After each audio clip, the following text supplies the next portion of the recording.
नाही, आता मार्कडवाडीचा जो विषय आहे तिथं काही उमेदवारांनी त्या ईव्हीएमच्या मशीनवरती आक्षेप घेतलेला आहे, पण मला ती वस्तुस्थिती जी आहे त्याच्या बाबतीत माननीय सुप्रीम कोर्टने एक निर्णय दिलेला आहे की ईव्हीएममध्ये तुमच्या बाजूने निकाल लागला तर ईव्हीएम चांगलं आणि तुमच्या विरोधात निकाल लागला तर ईव्हीएम वाईट, एवढं स्पष्ट माननीय सर्वोच्च न्यायालयानं त्यांच्या आदेशामध्ये नमूद केलेलं आहे। आणि मग याच विधानसभेच्या महाराष्ट्रामध्ये झालेल्या आत्ताच्या विधानसभेच्या मतदानाच्या मध्ये अनेक ठिकाणी महाविकास आघाडी निवडून आलेली आहे, किंवा नांदेडमध्ये जिथं विधानसभेला महायुतीचे आमदार निवडून आले तिथं झालेल्या पोटनिवडणुकीत लोकसभेच्या काँग्रेस निवडून आलेली आहे। त्याचबरोबर माननीय प्रियंकाजी गांधी वायनाडमधनं जिथं उभ्या राहिल्या होत्या त्या प्रचंड मताने तिथं निवडून आल्या, तेच ईव्हीएम आहेत ना।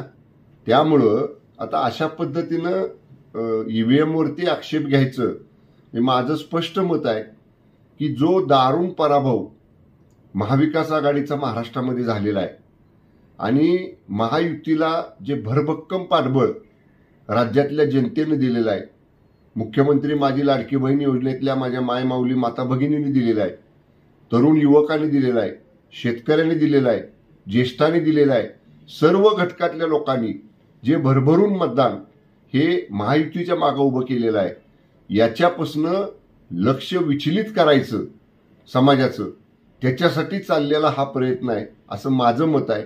आणि माननीय पवारसाहेब हे ज्येष्ठ नेते आहेत, देशाचं संरक्षण मंत्रीपद, कृषी मंत्रीपद, राज्याचं अनेक वेळा मुख्यमंत्रीपद माननीय पवारसाहेबांनी भूषवलेलं आहे।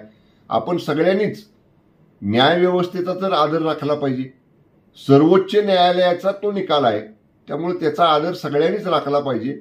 आणि त्या निर्जीव वस्तूवरती खापर फोडण्यापेक्षा महाविकास आघाडीला का नाकारलं याचं जर विश्लेषण त्यांनी केलं तर ते अधिक बरं ठरेल। मी पाहिलेलं नाही, म्हणजे माननीय शिवसेना पक्षाचे मुख्य नेते आणि राज्याचे उपमुख्यमंत्री आदरणीय एकनाथजी शिंदे साहेबांनी त्यांच्या ऑफिशियल पेजवरून उभाटाच्या पेजला फॉलो केले का हे मी पाहिलेलं नाही, पण असं जर असेल तर या बाबतीतलं अधिकृत प्रतिक्रिया ही एकतर पक्षाच्या मध्यवर्ती कार्यालयातनं बाळासाहेब भवनमधलं आपल्याकडे दिली जाईल किंवा माननीय उपमुख्यमंत्री कार्यालयाकडनं या बाबतीतलं अधिकृत प्रतिक्रिया दिली जाईल।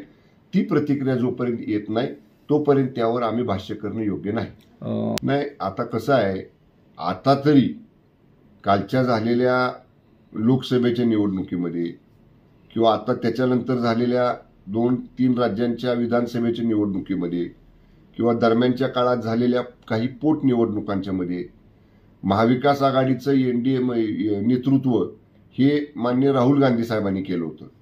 याचा अर्थ असा आहे की आता महाविकास आघाडीमध्येच नेतृत्वावरनं आता स्पर्धा सुरू झालेली आहे, म्हणजे मग राहुल गांधींच्या नेतृत्वाच्या ऐवजी दुसरा पर्याय महाविकास आघाडीला मिळाला पाहिजे असा ह्याचा अर्थ आहे। त्यामुळे त्यांचा पक्षामध्ये किंवा त्यांच्या महाविकास आघाडीमध्ये त्यांचं त्यांनी ठरवावं की तुम्हाला कोणाला नेतृत्व म्हणून पुढे आणायचे, कोण तयार आहे कोण तयार नाही, हा त्यांच्या अंतर्गत प्रश्न आहे। उलट इकडं महायुतीमध्ये भरभक्कम नेतृत्व माननीय मोदी साहेबांचं देशाला आहे आणि त्यांच्या नेतृत्वाखाली एवढं घवघवीत यश देशामध्ये मिळालं, राज्यांमध्ये मिळालं।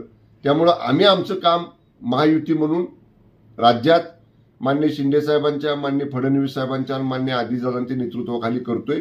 देशामध्ये या सगळ्या महायुतीला नेतृत्व हे माननीय मोदी साहेबांचं आहे, त्यामुळे आम्ही आमचं काम करत राहू। समोरच्या लोकांनी त्यांचा नेता निवडत सावकाश बसावं, आम्हाला त्यांनी एक नेता ठेवला काय, तो बदलून दुसरा केला काय, एक चेहरा समोर आणला काय, दुसरा चेहरा समोर आणला काय, याच्याशी आम्हाला काही फारसा मतलब नाही। आम्ही चांगलं काम घेऊन, विकासाचं काम घेऊन, देशाचं विजन, राज्याचं विजन घेऊन, राज्याचं हित, देशाचं हित समोर ठेवून महायुती या ठिकाणी समोर चाललेली आहे आणि अशीच दिमागदार वाटचाल, यशस्वी वाटचाल माननीय मोदी साहेबांच्या नेतृत्वाखाली महायुती नक्की करेल।